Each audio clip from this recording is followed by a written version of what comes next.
மேடையில் இருக்கிற எல்லா பெரியவங்களுக்கும் ப்ரெஸ் அண்ட் மீடியா சேனல்ஸ்க்கும் அனைவருக்கும் வணக்கம்.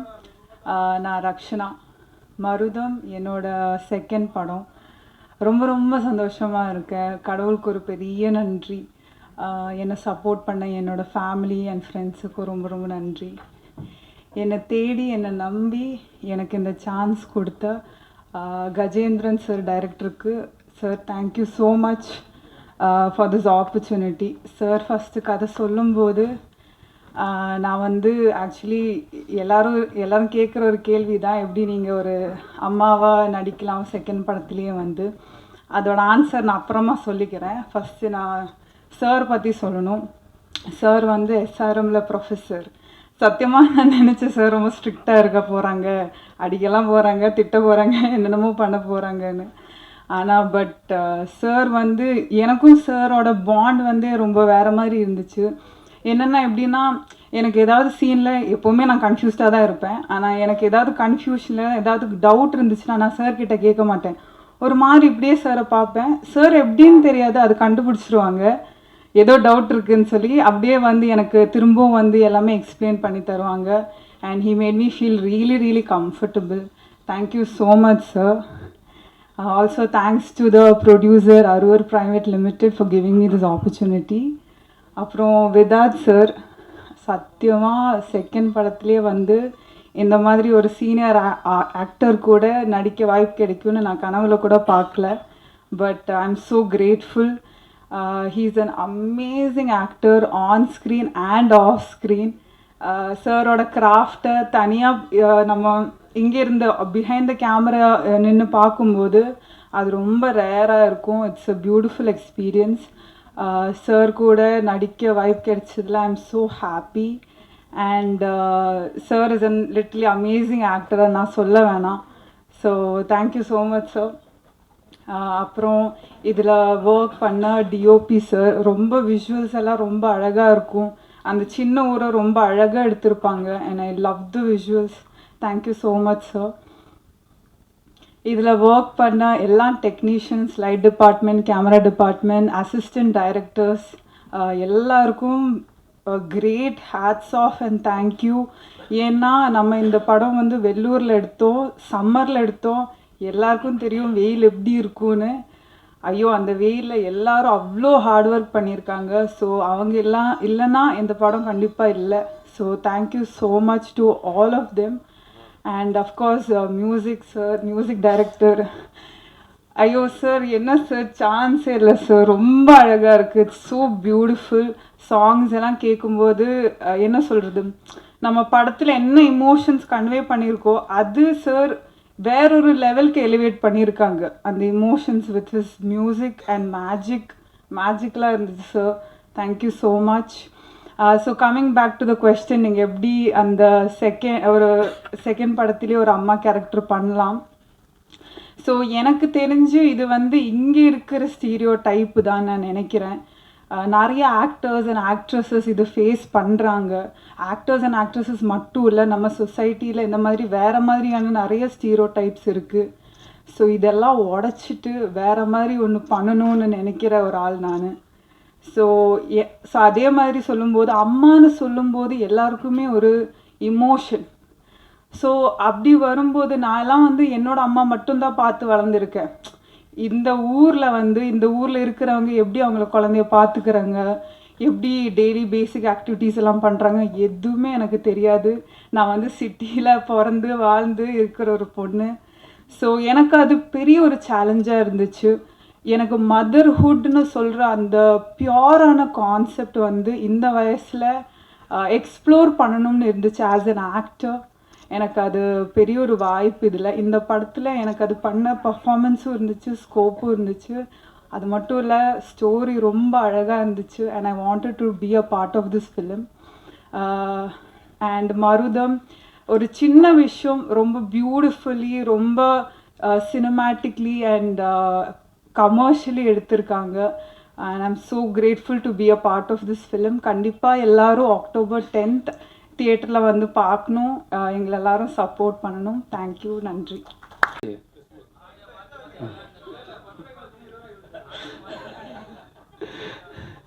இங்கு வருகை தந்திருக்கும் பத்திரிகை, தொலைக்காட்சி, ஊடக நண்பர்களுக்கு என்னுடைய பணிவார்ந்த வணக்கம். ஃபஸ்ட்டு நன்றி வந்து, இந்த படத்தில் நான் நடிக்கிறதுக்கு முதல் காரணம் வந்து டைரக்டர் அன்பழகன். அவர் தான் வந்து கஜேந்திரனை இன்ட்ரடியூஸ் பண்ணார். இந்த மாதிரி என்னுடைய நண்பர் ஒரு நல்ல கதை வச்சுருக்காரு, நீங்கள் கேளுங்க அப்படின்னு. நான் கதை கேட்டேன். கதை கேட்டபோது நான் அவர்கிட்ட கேட்டேன், இது உங்கள் லைஃப்பில் நடந்ததா, இல்லை உங்களுக்கு தெரிஞ்ச யாருக்காவது நடந்ததா, இல்லை உங்கள் கற்பனை கதையான்னு. இல்லை என் ஊரில் நடந்த கதை அப்படின்னாரு.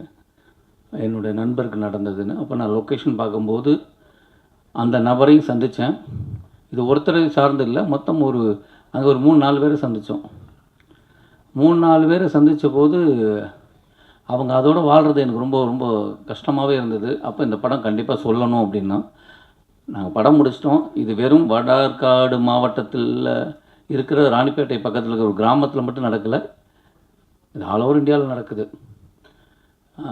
ஏன்னா நான் 2 நாளைக்கு முன்னாடி கூட நம்ம மீடியா நண்பர் தான் ஒருத்தர், அவர் வந்து ஃபோன் பண்ணார், இந்த ஏரியாவில் உங்களுக்கு யாரையாவது தெரியுமா அப்படின்னாரு. ஏன் என்ன விஷயம் அப்படின்னும் போது, இந்த படத்தில் என்ன நடந்ததோ அதே சம்பவத்தை அவர் சொல்கிறார். அதுவும் ஒரு சீனாகவே இருந்தது. அந்த சீனை அவர் சொல்கிறார், எனக்கு ரொம்ப இந்த மாதிரி ஒரு பிரச்சனை அப்படின்னு. அப்போ நான் சொன்னேன், நீங்கள் போய் பாருங்கள், உண்மை இருக்கும் பட்சத்தில் நீங்கள் அங்கே இருக்கிற காவல் நிலையத்தில் போய் தகவல் சொன்னீங்கன்னா அது ஆக்ஷன் எடுப்பாங்க அப்படின்னு. அதுக்கப்புறம் என்ன ஆச்சுன்னு கூட கேட்கல. ஏன்னா இது வந்து லைஃப்பில் ஒன்று நீங்களே கொடுத்துருக்கீங்க, பேப்பரில் பார்த்து நான் கடந்து போயிருப்போம், இல்லைன்னா எங்கேயாவது விஷயம் கேள்விப்பட்டிருக்கோம், நமக்கு இல்லைன்னு சொல்லி நகண்டு போயிருப்போம். ஆனால் இது வெறும் படிக்காத பாமர மக்கள் மட்டும் இல்லை, படித்தவங்களும் இதில் பாதிக்கப்பட்டிருக்காங்கன்னு ஒரு விஷயம் இருக்குது. அதனால் இந்த படம் வந்து அவசியமாக சொல்ல வேண்டிய ஒரு கதையாக இருந்தது. அப்படி தான் இந்த படம் வந்தது. ரொம்ப ரொம்ப சந்தோஷம். இந்த படம் நடித்ததில் எனக்கு ரொம்ப சந்தோஷம். இந்த படத்தில் வந்து அருள்தாஸ் அண்ணா அவர் ஒரு நல்ல ஒரு ரோல் பண்ணியிருக்காங்க. அப்புறம் வந்து மாறன், முக்கியமாக சொல்ல வேண்டியது மாறன். அவர் அப்போ தான் ஜேபிபி படம் பார்த்துட்டு ரொம்ப எமோஷனல் ஆச்சு. நானும் மாறனும் ஒன்றா வந்து ஸ்டூடெண்ட் நம்பர் 1 படத்தில் வந்து ஃப்ரெண்டாக பண்ணியிருந்தோம். அதுக்கப்புறம் நான் அவரை ஃபோனில் 2-3 டைம் பேசியிருக்கேன். இந்த ஜேபேபி படம் பார்த்ததுக்கப்புறம் தான் எனக்கு ரொம்ப ஒரு மாதிரி ஆயிடுச்சு. அவர்கிட்ட பேசினேன். அப்போ நான் சொன்னேன், நம்ம 2 சேர்ந்து ஒரு கூட பயணிக்கிற மாதிரி ஒரு நல்ல கதை இருந்தால் நம்ம பண்ணலான்னு. அப்போ கேட்ட கதை இது. அப்போ இந்த கதையில் ஒரு சின்ன கதாபாத்திரம் மாறன் இருந்தால் நல்லாயிருக்கும் அப்படின்னா, அப்போ அவங்க வந்து அவர் சொன்னார், இல்லை பட்ஜெட்டு அப்படின்னா, நீங்கள் மாறன்ட்ட பேசுங்க, கதை பிடிச்சா எல்லா நடிகர்களும் வந்து பணத்தை அதுக்கு அடுத்த படமாக பார்ப்பாங்க, நீங்கள் சொல்லுங்கன்னு. மாறன் கதை கேட்டு பிடிச்சது. அவர் சம்பளத்துக்கும் அதே இதுக்கு ஒத்துக்கிட்டாரு. வந்து நாங்கள் பேசி சில விஷயங்கள்லாம் அங்கே ரொம்ப பிரமாதமாக நடந்திருக்கு. மாறன் வந்து ஜெயபேபி மாதிரி இதுலேயும் அவர் எவ்வளோ காமெடி பண்ணுறாரோ அதே நேரம் நம்மளை கலங்கவும் வச்சுருவார். ரொம்ப பிரமாதமாக பண்ணியிருக்காரு. அதனால் மாறன் அண்ணாக்கு வந்து இந்த டயத்தில் நான் இன்றைக்கி வரல அவருக்கு நன்றியை தெரிவிச்சுக்கிறேன். ஏன்னா நான் சொன்னோன்னு வந்தாருங்கிறது ரொம்ப சந்தோஷம். அப்படி ஏன்னா இந்த படத்துக்கு ரொம்ப தேவை, அது ஒரு முக்கியமானது. அப்புறம் ரக்ஷனா வந்து ஆக்சுவலாக இதுக்கு இந்த கதை கேட்டாச்சு, ஒரு குழந்தைக்கு அம்மா. அப்போ ஹீரோயின் யாராவது சொல்லுங்கள் உங்களுக்கு சைடில் அப்படின்னு. எனக்கு தெரியல, நீங்கள் பாருங்கள் யாரும். நாங்கள் வேற எல்லாம் பேசிகிட்டு இருந்தோம். திடீர்னு இவர் வந்து சொல்கிறாரு, இந்த பொண்ணு எப்படி இருக்கும் அப்படின்னு. ஏங்க அது ஸ்கூல் படங்க, அது சின்ன பொண்ணு, அது எப்படிங்க அப்படின்னு. இல்லை நீங்கள் நேராக பார்த்தீங்கன்னா தெரியும், நீங்கள் நேராக பார்த்தீங்க. இல்லை எனக்கு தோணுது அப்படின்னாரு. அப்போ லொக்கேஷன் அவங்க ஒத்துக்கிட்டாங்களா அப்படின்னு. இல்லை சொல்லியிருக்கேன் அப்படின்னாரு. எனக்கு ரொம்ப ஆச்சரியம். ஏன்னா அவங்க ரொம்ப சின்ன பொண்ணு. அவங்க வந்து இந்த பையனுக்கு அம்மாவை ஒத்துக்கிட்டதே பெரிய விஷயம். ஆனால் அவங்க ரொம்ப கிளவர். எப்படின்னா அந்த கேள்வி யாரும் கேட்கவே மாட்டுறாங்கன்னா அவங்களே அந்த கேள்வியை கேட்டு பதில் சொல்லிடுறாங்க.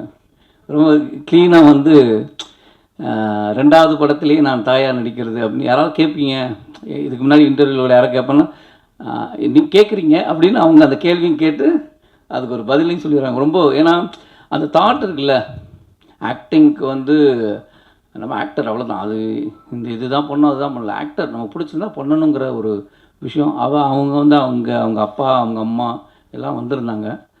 ஒரு நல்ல ஒரு ஃபேமிலியோட பழகின மாதிரி தான் எனக்கு இருந்தது. ரொம்ப நன்றி. இந்த படத்துக்கு நீங்கள் வந்து நடித்ததுக்கு ரொம்ப சந்தோஷம்.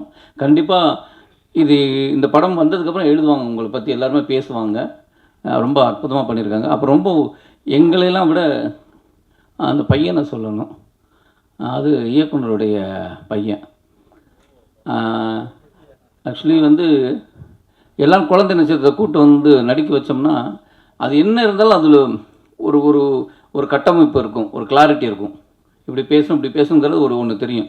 இவன் பார்த்தீங்களா, அவன் பாட்டு எதாவது சட்டையை கிழிச்சிட்டு இப்படி தான் பார்ப்பான். ஏதாவது சும்மா ஆடுறான்னா கூட கேட்கவே மாட்டான். ஆனால் இப்போ படமாக பார்க்கும்போது தெரியுது, எங்களை விட சிறந்த ஆக்டிங் அவன் தான் பண்ணியிருக்கான். ரொம்ப இயல்பாக பண்ணியிருக்கான். அது வந்து உனக்கு தான் அவ்வளோ பிரமாதமாக பண்ணியிருக்கான். அது ஆக்சுவலாக அந்த டயத்தில் கூட என்னடா நைட்டுலாம் ஷூட் நடக்கும், சொன்னதை கேட்க மாட்டானுன்னு கூட நமக்கு தோணும். டைரக்டர் இல்லை சார், அவர் வந்து அவர் குழந்தைய விட்டால் படமே வேணான்னு கூட போயிடுவார். அவ்வளோ அவ்வளோ பாசம் குழந்தை மேலே. சரி எடுக்கிறாருன்னா எடுத்து அதை நம்ம பார்த்தோம்னா ரொம்ப பிரமாதமாக பண்ணியிருக்கான். அப்புறம் இயக்குனர் சரவண சுப்பையா சார், அவங்க வந்து ஒரு அந்த கதையோடைய அது பீக் டயத்தில் ஒரு இடம் ஒரு விஷயம் இருக்கும், அதை வந்து ரொம்ப பிரமாதமாக சார் வந்து பண்ணியிருக்காங்க. எனக்கு சாரை வந்து நான் ஆக்டராக சின்ன சின்ன கேரக்டர் பண்ணுறதுலேருந்தே எனக்கு தெரியும். திருவண்ணாமலை படத்தில் தான் ஃபஸ்ட்டு சந்தித்தோம். அன்றைக்கி நான் எப்படி பார்த்தேனோ அதே எங்காவே இருக்கார், அப்படியே இருக்கார். கிட்டத்தட்ட 20 வருஷம் ஆயிடுச்சுன்னு நினைக்கிறேன். அவங்க சாருக்கும் ரொம்ப நன்றி, இப்படி ஒரு படத்தில் வந்து சப்போர்ட் பண்ணதுக்கு. அப்புறம் இந்த படத்துடைய ஒளிப்பதிவாளர் அருள் வல்ல இல்லையா, அவர் ரொம்ப ஏன்னா இந்த ஊரில் வந்து அவரை தான் முதல்ல சொல்லணும். ஏன்னா நாங்கள் ஷூட் பண்ணது வந்து ஏப்ரல் மேல, வெள்ளூரில் வெயில் கேட்கவே வேணாம், வறுத்து உட்கார வச்சுருக்கு. அந்த இடத்துல அவர் கேமராவை எடுத்துகிட்டு, நாங்களாம் கூட ஷார்ட் முடிஞ்சோன்னே ஒதுங்க இடம் இருக்காது, இல்லைனாலும் ஒரு மைண்ட்லேயே ரிலாக்ஸுங்கிற ஒரு இடத்துல இருப்போம். ஆனால் அடுத்த ஷாட்டுக்கு போயிடுவாங்க. அந்த வெயிலில் வந்து அப்படி எடுத்தது வந்து ஒளிப்பதிவில் ரொம்ப அழகாக பண்ணியிருக்காரு. அதனால் அந்த டீமுக்கே என்னுடைய வாழ்த்துக்களை தெரிவிச்சுக்கிறேன். அப்புறம் எடிட்டர், அவரும் வந்து எடிட்டர் ரூமில் தான் இருக்கணும், இல்லை ஸ்பாட் எடிட்டிங் இருக்கணும். ஸ்பாட் எடிட்டர் இல்லை, ரூமில் தான் எடிட்டிங். ஆனாலும் அவர் வந்து டெய்லி ஷூட்டில் வந்து உட்காந்துருவார். ஷார்ட் அப்படி கேமரா பக்கத்தில் நின்றுட்டு என்ன தேவை இருக்குது எல்லாத்தையும் வந்து டிஸ்கஸ் பண்ணுவார். அதனால் ஈஸியாக முடிஞ்சு படம் முடிஞ்சு ஆக்சுவலாக ஷூட் முடிஞ்சு கிளம்பும்போது காப்பி ரெடி, எடிட்டிங் முடிச்சிட்டாரு. அவ்வளோ ஸ்பீடாக ரொம்ப அழகாக பண்ணார். எடிட்டருக்கு நான் நன்றியை தெரிவிச்சுக்கிறேன். அப்புறம் ஆர்ட் டைரக்டர் வந்து இதில் செட்டு இல்லைன்னாரு, செட்டு மட்டும் போகிறது இல்லை ஆர்ட் டைரக்டர். அந்த அடிச்சிட்டாங்களா செட்டு மட்டும் இல்லை, அதை வந்து ரொம்ப இயல்பு மாறாமல் அந்த ஊரில் இருக்கிற சின்ன விஷயங்களுக்கு மாறாமல் கரெக்டாக அந்த இடத்துல வைக்கிறது இருக்குல்ல, ப்ராப்ஸு வேறு இடத்துல இருக்கும், அது அந்த வீட்டுக்கு கொண்டு வரணும், இல்லை இங்கே இருக்கிறது தேவையில்லை அப்படிங்கிறதெல்லாம் இருக்குல்ல, இதெல்லாம் பண்ணுறது ஒரு பெரிய ஒரு ஆர்ட்டோட வேலை. அது ரொம்ப அழகாக பண்ணார் தாமு சார். அதனால் அவருக்கும் என்னுடைய நன்றியை தெரிவிச்சுக்கிறேன். சாரி அவங்க இல்லை, அவங்கெல்லாம் வந்து நானும் அப்படி தான் இருந்தேன். ஏதாவது யாராவது ஒரு மேடையில் ஒரு சின்ன ரோல் பண்ணால் நம்மளை கவனிக்க மாட்டாங்களா அப்படிங்கிறது. அவங்க வந்து கூப்பிட்டோன்னு வந்திருந்தாங்க. ரொம்ப நன்றி, ஆடியோ ஃபங்க்ஷன் வந்ததுக்கு ரொம்ப நன்றி. ஆக்சுவலாக அவங்க அந்த படத்துலேயும் நடிச்சிருந்தாங்க. அதிலே கேட்டேன், அன்பழகன் சார் படத்தில் நான் நடிச்சிட்ருக்கேன், அந்த படத்துலேயும் அவங்க ரோல் பண்ணியிருந்தாங்க. ரொம்ப ஒரு சீன் தான் பண்ணியிருந்தாங்க, ரொம்ப செம்மையாக பண்ணியிருந்தாங்க. யாரும் கேட்டாமல் இந்த படத்தில் நான் சொல்ல, அவர் டைரக்டரே அதில் ஒர்க் பண்ணதுனால கூப்பிட்டுருந்தாங்க. இந்த படத்துலேயும் ஒரு நல்ல ரோல், ரொம்ப எமோஷ்னலாக ரொம்ப நல்லா பண்ணியிருந்தாங்க. கண்டிப்பாக உங்களுக்கு ஒரு ஃபியூச்சர் கண்டிப்பாக இருக்குது. இல்லை எனக்கு தேங்க்ஸ் இல்லைங்க, டைரக்டர் தான். அதனால் அவங்களுக்கு நன்றி. அப்புறம் இந்த விழாவின் நாயகன் எங்கள் இசையமைப்பாளர், ரொம்ப பிரமாதமான, ஏன்னா ஆக்சுவலாக என்றாவது ஒரு நாள் வந்து தலைவர் பிச்சு எடுத்திருப்பார். அவ்வளவு விருதுகளுக்கும் காரணம் வந்து அந்த பின்னணி இசை. ஏன்னா ஒரு என்னதான் நடித்தாலும் அந்த கோர்வையை அழகாக வந்து பின்னணி இசை சேர்க்கறதில்ல, பாடல் தலைவன் பிச்சிருவார். ஆனால் அந்த பேக்ரவுண்ட் மியூசிக் தான் ரொம்ப பிரச்சனையான விஷயம், அதை ரொம்ப அழகாக கையாண்டிருந்தார். இந்த படத்துலையும் நானும் படம் பார்க்கணுன்னு கேட்குறேன் தலைவா, அவர் நீங்கள் நேராக வெள்ளித்திரையில் காண்கன்னே சொல்லிகிட்டு இருக்கிறாரு. நான் இன்னும் படம் பார்க்கல, ஆனால் எனக்கு தலைவர் மேலே ஒரு நம்பிக்கை. ஏன்னா அதில் வந்து ஒரு டீசர்னு ஒரே ஷாட் ஒன்று பண்ணியிருப்போம், சும்மா நடந்து வரதை. அது வந்து அந்த ஷார்ட்டை பார்த்துட்டு 1000 பேர் அதுக்கு எனக்கு ஃபோன் பண்ணிக்கிட்டே இருக்காங்க, மெசேஜ் பண்ணிகிட்ருக்காங்க, ரொம்ப கதையே சொல்கிறாங்க. அப்போ அது சொல்கிறதுக்கு ஒரு காரணம்னா தலைவருடைய பேக்ரவுண்ட் மியூசிக், அதில் போட்ட ஒரு சின்ன விஷயங்கள் ரொம்ப நன்றி தலைவா. இந்த மாதிரி சின்ன படங்களுக்கு சப்போர்ட் பண்ணதே ரொம்ப சந்தோஷம். அப்புறம் நான் வந்து ஊரில் வந்து நம்ம அங்கே உள்ள அவர் ஃப்ரெண்டு மேனேஜர்னு நினச்சேன், நீதி. ஆனால் அவர் கவிஞர்னு இப்போ தான் தெரியுது. திடீர்னு இன்றைக்கி வந்து ஏற்றுறாங்க. ரொம்ப தலைவா, உங்களை அங்கே பார்த்தோம், ஆனால் நீங்கள் பாட்டு எழுதுவீங்கன்னு தெரியாது, ரொம்ப பிரமாதமாக எழுதியிருக்கீங்க. நான் கூட நீதி எங்கே அவரை காண நினச்சானு எனக்கு உண்மையிலே சர்ப்ரைஸ். இல்லை, எனக்கு முன்னாடி ஏதாவது சொல்லியிருக்கீங்களா? எனக்கு அதுவும் ஞாபகம் இல்லை. சொல்லியிருந்தாலும் ஞாபகம் இல்லை. ஆனால் எனக்கு பயங்கர சர்ப்ரைஸு. அங்கே ஷூட்டிங்கில் இருப்பார் அவர். ஸோ ஊருக்காரர்னு நினச்சேன். இங்கே வந்து அவர் அங்கேருந்து பாடல் எழுத ஆரம்பித்தேன் நினைக்கிறேன். ரொம்ப பிரமாதம். நன்றி கவிஞர் நீதிக்கு என்னுடைய நன்றியை தெரிவிச்சுக்கிறேன். வாழ்த்துக்கள். அப்புறம் என்ன விட்டேன்?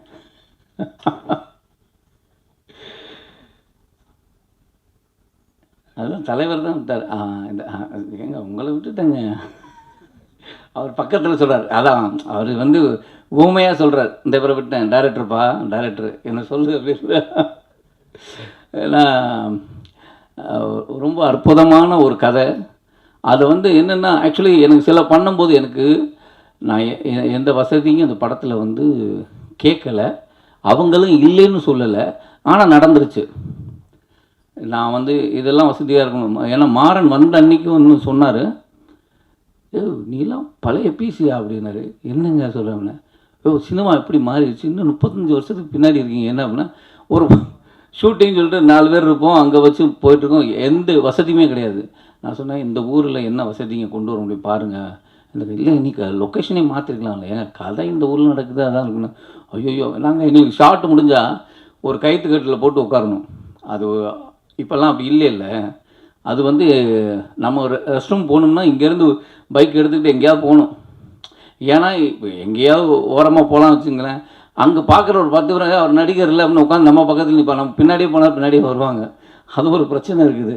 சாப்பிட போகணும், இல்லை ஏதாவது வேணும்னா அந்த ஊரில் கிடைக்கிற 4 பொருள் தான், அதுதான் சாப்பாடு. அந்த 30 நாள் வந்து நீ எப்படி ஒத்துக்கிட்ட, ரொம்ப கஷ்டம் அப்படின்னா, நீ ஒத்துக்கிட்டதுனா நாங்களும் ஒத்துக்கிட்டோம், ஹீரோவே இப்படி தான் இருக்கிறாரு, நாங்கள் மட்டும் என்ன அப்படின்னு. இல்லை, ஒரு நல்ல கதைக்கு அப்போ நான் மட்டும் இல்லை, நம்மளை விட்டுருங்க, டெக்னீஷியன் வந்த அத்தனை பேரும் யூனிட்டி அங்கே தானே இருந்தது. அது உண்மையில் ஆக்சுவலாக நான் தான் சொல்லுவேன், எல்லோரும் கிடைக்கிற ஒரு வாய்ப்பு, எல்லா வசதியும் இருந்துட்டு நம்ம ஒரு இடத்துல போய் அந்த ஒரு வாழ்க்கையை வாழ்கிறது இருக்குல்ல, அது நடிகனுக்கு கிடைச்ச ஒரு வரப்பிரசாதம் நினைக்கிறேன். எனக்கு கிடைச்ச ஒரு வாழ்க்கை அது. ஒரு 25 நாள் வந்து ராணிப்பேட்டையில் அவங்க வாழ்க்கையாக வாழ்ந்தது. அப்படி ஒரு வாய்ப்பு கொடுத்த கஜேந்திரன் சாருக்கு நன்றி. இந்த படத்தில் வந்து அவர் இப்படி இருக்க மாதிரி தான் அப்படி இருப்பார், அயராது உழைச்சிருக்காரு. நான் தான் சொன்னேன், என்னென்னா சில விஷயங்கள்லாம் ஏன் இதெல்லாம் தேவையை எடுக்கலான்னு அவர் ஒரு பட்ஜெட் ஒன்று கோடு போட்டார் இந்த ப்ரொடியூசர்கிட்ட வந்து. ஏன்னா இது சின்ன பட்ஜெட்டு அப்படின்னு சொல்லி கூட்டிகிட்டு வந்து அதை வந்து என்னமோ அவர் பாக்கெட்லேருந்து எடுக்கிற மாதிரியே தான் உட்காந்து வேலை பார்த்தாரு. அதனால் சில விஷயங்கள் வந்து இது போகலாமேங்கும்போது அது மாட்டலை. இல்லை சார், இது எனக்கு தெரியும் சார், இந்த கதைக்கு இது போதும், இந்த கதை இது சொல்லும் அப்படிங்கிறத ரொம்ப தெளிவாக ஒரு கிராஃப் போட்டு படம் எடுத்திருக்காரு.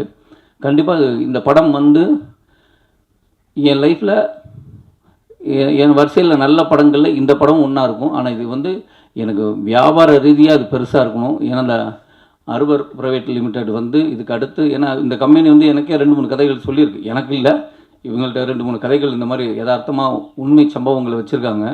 அவங்கெல்லாம் அந்த படம் எடுக்கணும்னு ஆசைப்பட்றாங்க. அவங்களுக்கு இந்த படம் ஓடுனா அடுத்த படங்கள் நல்ல படங்களாக இருக்கும், ரொம்ப நல்ல கதைகளாக வரும். அதனால இந்த படம் வந்து கண்டிப்பாக ஒரு பெரிய சக்ஸஸ் ஆகணும். அதுக்கு உங்களுடைய சப்போர்ட்டு தேவை. இப்படி ஒரு படத்தில் என்னை ஜாயின் பண்ணதுக்கு இந்த டீமுக்கு, இந்த தயாரிப்பாளர் எல்லாருக்கும் என்னுடைய நன்றியை தெரிவிச்சுக்கிறேன். தேங்க்யூ. எல்லாருக்கும் வணக்கம், ப்ரெஸ் அண்ட் மீடியாவுக்கு. Firstly with that sir, thank you so much for calling me to the stage. And this is my second film. Anbazhagan sir இருக்கார் இங்கே. எனக்கு ஃபர்ஸ்ட் டிஜிட்டல் பிளாட்ஃபார்ம்லேருந்து படத்தில் வாய்ப்பு கொடுத்தது அன்பழகன் சார் தான். And thank you so much sir இந்த இடத்துல. அண்ட் கஜேந்திரன் சார் ஃப்ரம் அந்த படத்துலேருந்து என்னை செகண்ட் ஃபிலிம்க்கு ஆப்ட் பண்ணதுக்கு. ட்ரெய்லரில் பார்த்துருப்பீங்க, ஒரு சின்ன ரோல் பண்ணியிருக்கேன். So very much happy to be a part of this film. And Rakshana, she is my very good friend, like ஸ்பாட்டில் வந்து. அண்ட் வித்தார்த் சார் பற்றி சொல்லணுன்னா, லைக் நிறைய டீச் பண்ணியிருக்காரு. நான் ஒரு சின்ன ரோல் பண்ணாலுமே அவரோட காம்பினேஷன் இருந்த சீன்ஸ் எல்லாமே வந்து எனக்கு இம்ப்ரவைசேஷனாக இருக்கட்டும் ரொம்பவே. அண்ட் செகண்ட் ஃபிலிமில் இவ்வளோ பெரிய ஆர்டிஸ்டோட ஸ்க்ரீன் ஷேர் பண்ணுறது வந்து நான் ரொம்ப ப்ரௌடாக ஃபீல் பண்ணுறேன். So thank you so much. கண்டிப்பாக எல்லாருமே அக்டோபர் 10th தியேட்டரில் வந்து பார்க்கணும்னு சொல்லி கேட்டுக்கிறேன். தேங்க்யூ.